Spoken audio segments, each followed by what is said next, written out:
the recognition that he probably deserves. But Freddie Freeman, there's no argument here with what he's doing. You know, we the last few years, you kind of forget about him a little bit. The Braves, as you guys know it, weren't very good.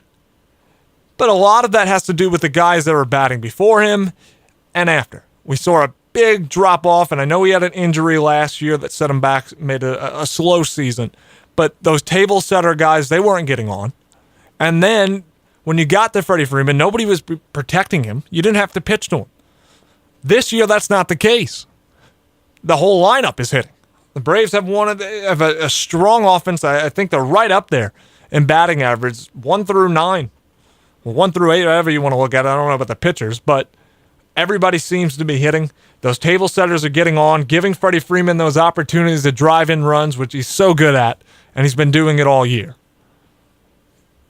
The guys behind him are protecting him. I know right now he's in a little bit of a slump. On Father's Day, he was batting .342 on the season.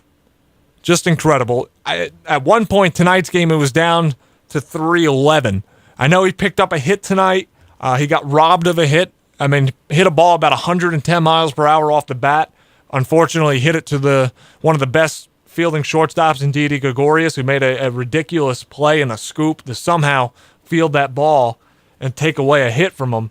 So he's in a little bit of a slide, but he is certainly deserving of that all-star bid. As we look at the second baseman, it is Ozzie Albies, the young stud for the Braves. And look, this guy is doing exactly what they needed him to do. The two guy in the lineup, getting on base and allowing guys like Freddie Freeman, Nick Markakis, those guys to have opportunities to drive in runs. He's doing a terrific job. No question deserves to be right at there at the top. Scooter Gennett is second from the Reds. The Reds have some players now that are in the top 5 in voting. They have offense. They just can't really pitch. That's their problem. And the third in the second baseman votes is Javier Baez of the Cubs. Cubs also one of those teams that are always going to have guys right there in the All-Star voting. Very popular team. Joe Panik of the Giants is fourth. And Logan Forsythe of the Dodgers. Wow, you don't hear that name too often. I remember his days with the Tampa Bay Rays. So another guy that a little surprising to be up there, but always been a solid hitter, I guess. Third base race in the National League.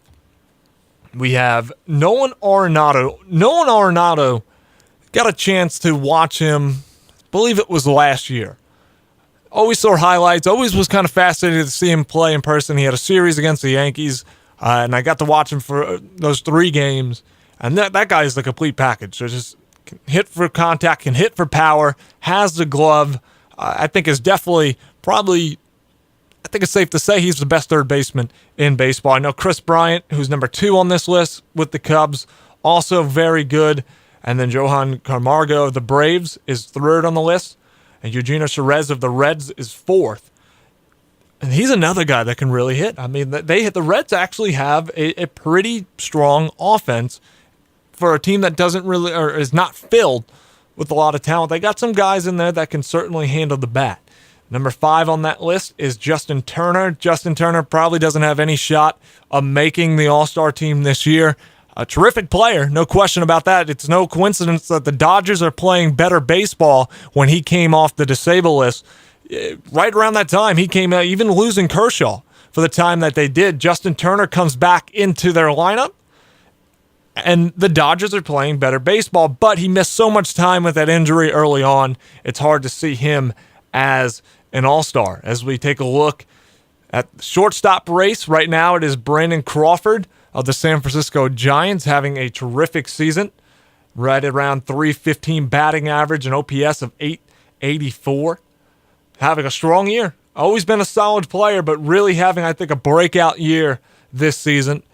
Dansby Swanson is in second for the Braves. Swanson got off to a good start. Got off to a great start, which was great to see because last year, early on in the year, in April, was batting like 181. And as you Brave fans remember, he was sent down to the minors. Did not really click last year. So when he got off to that fast start this year, it was good to see. But he's starting to slow down a little bit and is down in the bottom of the order. I know he's batting 9th so far in this series, but he's moving down the lineup. He has his games where he's producing, but hasn't tore it up since early on. Kind of came back to earth a little bit. Addison Russell's in third of the Cubs. Trevor Story of the Rockies in fourth. And Chris Taylor. Chris Taylor was a guy that I had no idea who he was until last year. Just another guy that just kind of came out of nowhere and has produced.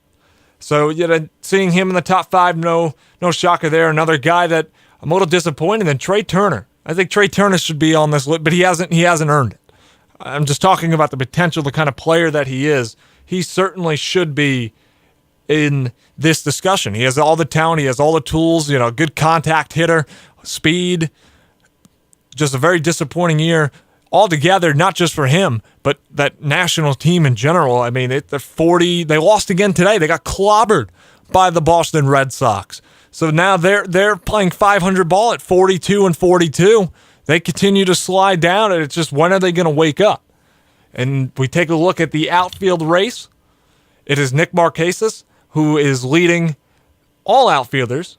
Number one on that list. Makes a lot of sense, having a huge year. This guy, for years, has probably been one of the most underrated players in the game.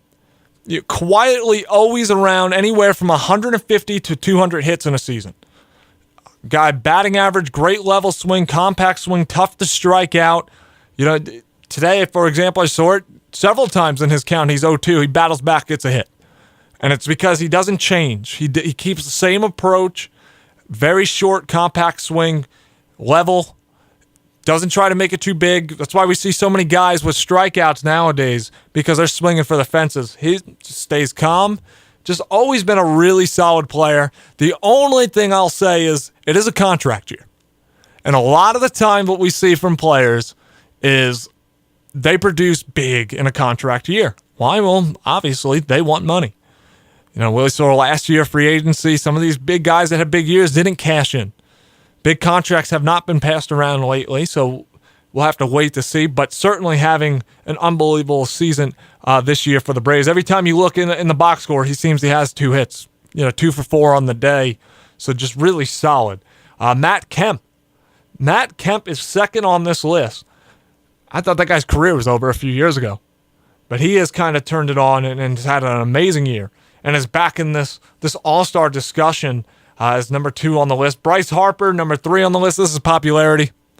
Bryce Harper's having yes, he's 20 home runs guy, drives in runs. He's done that job, but his batting average is way down in the 200s. He's got to be a better hitter than that.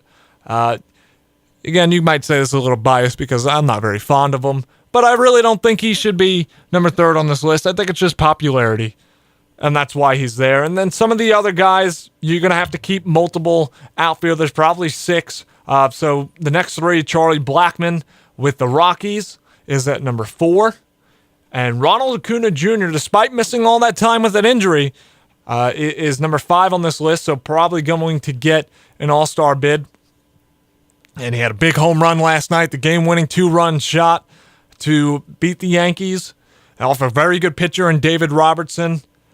Very good, just a young prospect coming up and producing now. And it's great to see that the Brave fans are getting behind this team and voting these guys in because they deserve it.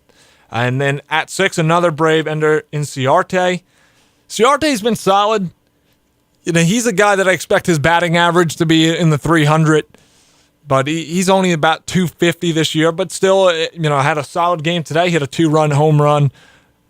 A big part of the team, a good trade for them years ago when they made that trade with Shelby Miller and got him in and a couple of prospects. That was a great deal for the Atlanta Braves. So that's basically your National League outlook. Nothing really surprising that jumps out of you there. I think some players kind of get a little lowballed for the teams that they play on.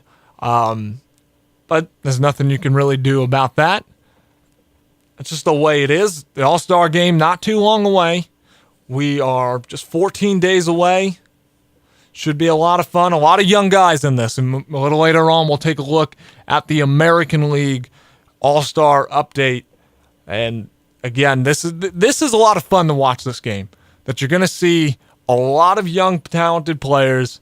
And it's just fresh to see some new guys get in there. But we're coming up to the top of the hour. So hour number 2 coming up right after this break.